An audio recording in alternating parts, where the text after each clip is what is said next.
Fresh from the showcase at SwissWatchExpo, we have the launch from 2021, the Cartier Tank Must in the extra large automatic size, compared with a Tank Solo in the previously named large size.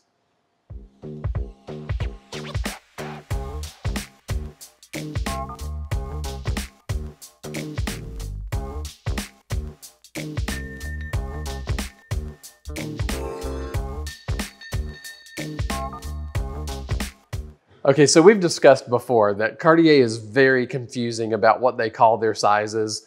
The extra large in one watch is smaller than the large in another line. The jumbo in one is smaller than the large in something else.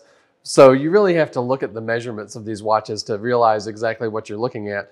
And a lot of that comes from their hesitation to lock something in as a certain name for a size. They want to preserve their freedom to design things where the design aesthetic really is king for Cartier. So they don't want to be locked into using a specific size over and over.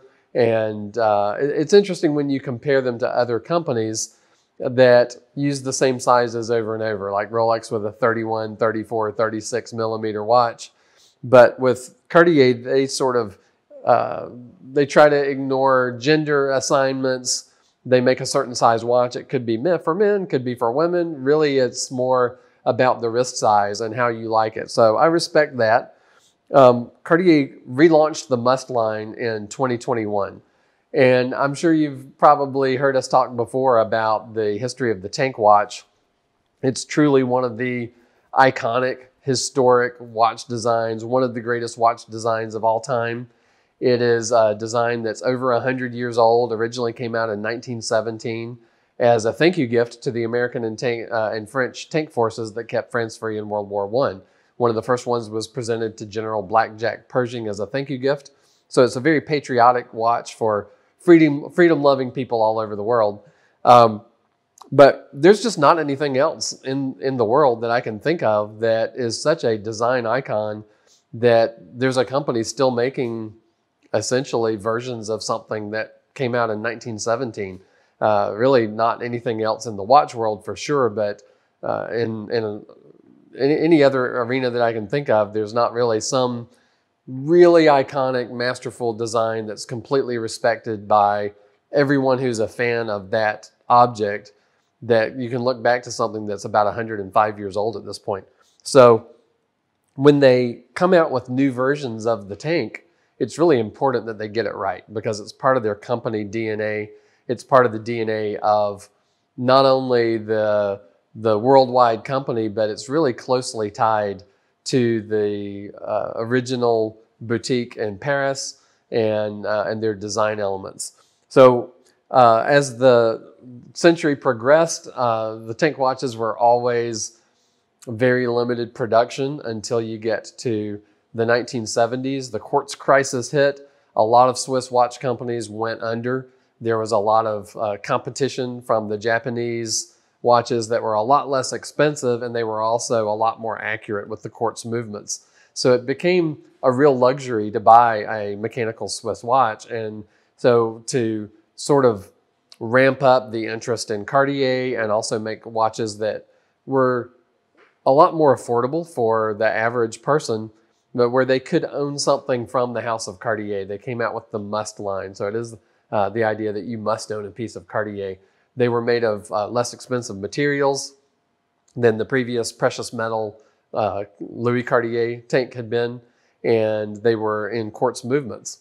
So eventually they sort of stopped making the Must watches, and they saw a gigantic new launch in 1996 with the Tank Française in steel. And so they really got the idea that something in steel would make a lot of sense. So in 2005, they came out with the Tank Solo. And what's different about the Tank Solo from the Tank Louis is that the brancards, which is the sides of the watch, they have these brancards instead of a bezel. And the really beautiful Art Deco design element is that they come right up and form the area for the lugs where the bracelet or strap attaches. The Tank Solo was available either on a leather strap or on the steel bracelet. You could also get it in precious metal with a stainless steel back. But this was launched really to take the place of the Must tank as a way to get an affordable entry into the world of Cartier. Their jewelry goes from relatively inexpensive for a Cartier piece to millions of dollars. And being able to get one of their watches for a more affordable price really was a corporate goal that Cartier had to get a lot more watches out there.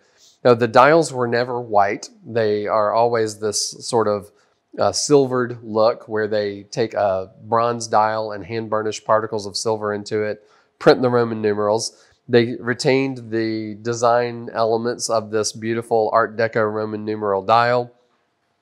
You'll always see that the 4 is not an IV, it's 4 eyes, and it's so that it gives visual weight that counterbalances the VIII of the 8. So when you look at this, you know, of course, some of you would say that that's wrong. Cartier would say that to do it the other way would be wrong because this gives you visual balance. They always have where one of the thin lines of one of the Roman numerals is the micro printing of the word Cartier. Really interesting design element.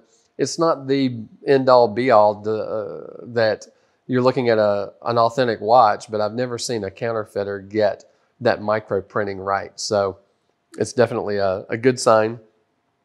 And then they kept the blued steel sword-shaped hands.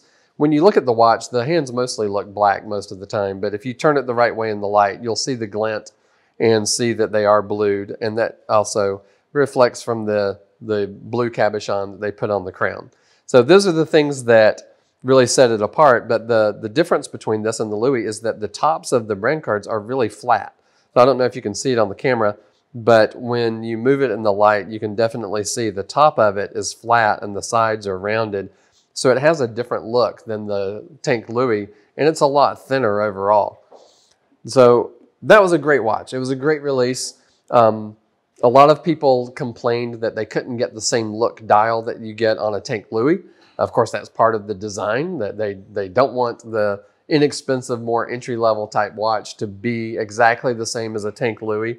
There's got to be a premium, something the extra that you get if you're going to fork over the extra dollars for a Tank Louis. But it was a great success. We carry them all the time here at SwissWatchExpo. If you look at our search bar up at the top of our website where it says search 2,000 plus watches, just type in Tank Solo. You'll be able to see all of the ones that we currently have. And it comes in a variety of sizes. I just brought this one as a representation. This is the one they call large, and it's 27 by 34 millimeter. So no matter what size wrist you've got, ignore what they call the watches and look at the millimeters, and you'll see whether it's going to be a good fit for your wrist or not. My wrist is about 7 1/4, 7.5 or so, and this wouldn't be unthinkable on me, although I personally prefer bigger watches. On a dress watch, so if I had this one on a leather strap instead of the steel bracelet, I'd probably like it better because for me that's a more elegant look for a dress watch than the steel bracelet. But I really came here to talk about this one, which was the new for 2021 Must series that they relaunched, the Must series. We've talked before about the Solar Beat and some of the Must watches that came in great colored dials. You can look those videos up. But this one specifically is about this extra large. Now the extra large, it is 31 wide by 41 tall. Penny and I were just talking about that if you were to actually calculate the surface area of a round watch, use your old friend pi r squared, and then multiply the height times width of this one, you'd see that in a square watch, even though 31 millimeters doesn't sound very big for the width of it, it's a big watch and it wears big. You might decide that it's too big for your wrist, but I think that it's really sort of a perfect size because larger watches are definitely the trend, but with it on the leather strap, it still has the look of a Tank Louis in a lot of ways. So talking about that, this is the first time they've done a steel watch with the rounded case. So it really has the same sort of case shape as the Tank Louis for the first time in steel. And because this one, and again, the Must tank, it comes in a size they call small, which is mostly for women, a size they call large, which is for men or women. And then this is the extra large. This is the only one that has the date. The date is in an aperture at 6 o'clock. I do appreciate that they kept everything symmetrical. I like the symmetry of the Roman numeral dial. If you're going to put a date on it, it's nice that it's at 6 o'clock. And it's a big enough date that you can actually read it without any sort of a magnifier. They also kept the blued steel sword-shaped hands. One of the things that's different about this one, and it's really one of the hallmarks of any sort of automatic or mechanical watch from Cartier, is the guilloché dial. Guilloché means engraved. If you look at this center rectangle, there are waves that are engraved in it by hand, and it's really one of the luxury nods of this watch that is amazing for the price point that they've put on this one. So then outside the guilloché area, it does have a minute track that's like a rail track, and then back to the plain silver dial around the Roman numerals. And of course, we kept the blue cabochon on the crown. This one has a deployant buckle that has a double button trigger. Of course, Cartier invented the deployant buckle many years ago. When you look at the case back, instead of being flat, it's got a little, it's raised a little bit. And the reason is that this is an automatic movement. So it's not just a hand wound mechanical, it's actually automatic. And I was amazed to read that they were launching this with the 1847 MC caliber. So that is the handmade in-house manufacturer caliber. It's the same movement you get in a lot more watches that are a lot more expensive. So it's incredible the price point they've put this watch at, with the guilloché dial, the rounded brancards like you see on the Louis Cartier Tank, the deployant buckle, and this in-house manufacturer caliber movement. I'll show you what it looks like on the wrist. So again, it's a big watch, but it's not so gigantic that I think it would be too big for me. I like that on the leather strap, it does look a bit dressier, but it looks perfectly at home with, you know, jeans and a shirt as well. So it could possibly be the best all-around watch I've ever seen from Cartier. You know, they make a lot of watches that I love, but this one really is iconic in a way that their other watches certainly approach, but not the same as a Tank watch. And they've sort of combined everything that I love about the Tank watch into this one model without a huge price tag because of the materials that they made it out of. But you're still getting, I can't think of another watch from another company where for this price point that you would get such an iconic watch with an in-house handmade movement and all of the design elements that you're looking for all in one watch. Now, one thing about this, it is marked on the back, water resistant. I'll caution you, it's water resistant to 30 meters, 100 feet. That doesn't mean you could swim in it to 100 feet deep. What that means is that it's splash resistant. If you get caught in the rain, you're okay. If you wash your hands and happen to splash it, you're okay. Don't swim in this watch. But it's not really a sports watch, so it's not one that you would think about swimming in anyway. If you want to swim in a watch, get the Caliber Diver, and that one will be perfectly at home in the water. But these watches move really fast. I'm surprised that we had one to do the video this morning. If it's still on our website, you certainly can order it up. But we also have a function on our website where you can go on a wait list for something. If you see something sold, you can click on it and you can add your name, email, and phone number to a wait list.